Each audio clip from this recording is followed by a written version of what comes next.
Welcome to this titration screencast. I've decided to do a screencast because I left the camera at school, and so therefore we need to get this done. A titration is a technique that we use in chemistry to determine the concentration of an unknown. Okay, so it's a quantitative method. In other words, it's using numbers to find out the exact molarity of an unknown solution. Okay, and so let's say we have a bottle of sodium hydroxide sitting on the bench, and you want to find out what concentration that is. Well, to work out the number of moles that's in that bottle, we can use hydrochloric acid that has been standardized, and we'll find out what that means in a sec, but we can use some hydrochloric acid to react with the sodium chloride, right?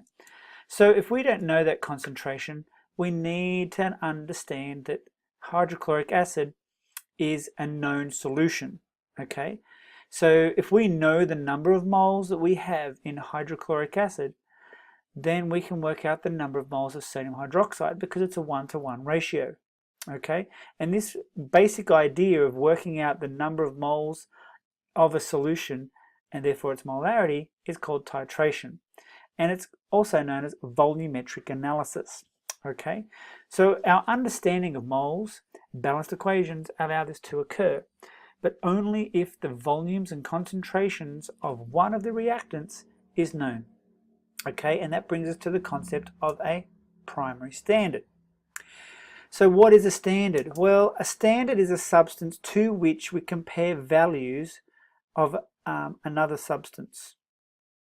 If that makes sense. A standard is a substance to which we compare values with for a particular measurement, I should say.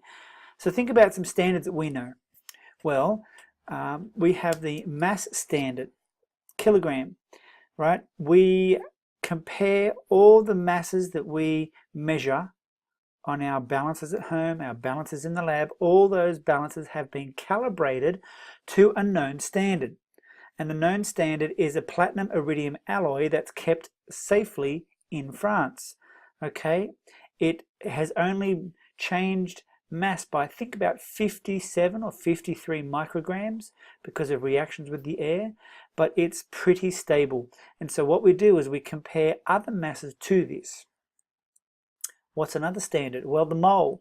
We know that the mole is the amount of any substance that contains the same number of particles that are found in 12.011 grams of carbon-12 isotope. And of course, we all know Avogadro's number, 6.022 times 10 to the 23. So that's how many particles there are in 1 mole, and we're comparing it to a standard, carbon-12 isotope. Well, a standard solution is no different. It's a standard of known concentration. Okay, so let's just talk a little bit about that. So a primary standard is made to a known concentration, and you make this up in the lab, so you are very confident about the concentration. Now, to make a primary standard, it needs to have some features about it. The first is it has to have a high level of purity.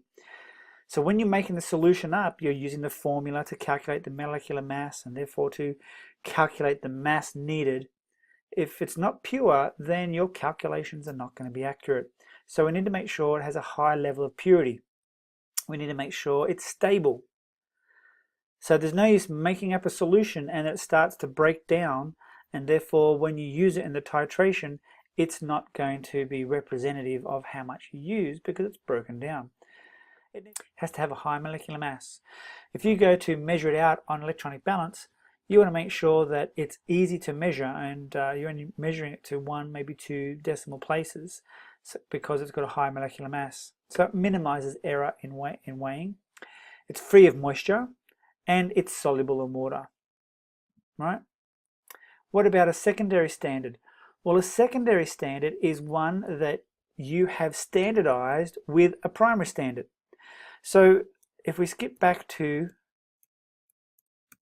our unknown here, sodium hydroxide, then this here, hydrochloric acid, would be a secondary standard because it's not a very good primary standard, right? And we'll find out why in a second. So what we've had to do is standardize that with a primary standard. So we know its concentration, and so that's why it's called a secondary standard here. Okay, so if we just skip back to where we were before, and there we are, right? So let's find out why hydrochloric acid is not a very good chemical to use as a primary standard, because it loses its weight. Sulfuric acid. Sulfuric acid is not a good primary standard. Why? Because it absorbs water from the air, and therefore its mass changes and its concentration changes. What about sodium hydroxide? Well, sodium hydroxide is not a good standard because it absorbs water from the air and it reacts with CO2 in the air. So it becomes impure. Sodium carbonate, decahydrate, is not a very good standard because it loses water as it's being weighed. So the question comes, what is good to use? Well, here's a list of some of them. We can use different primary standards, acids and bases, depending upon what you're testing. So if you want to react with our sodium hydroxide, what we had before, you could use any of these. Potassium hydrogen phthalate. You could use benzoic acid, oxalic acid.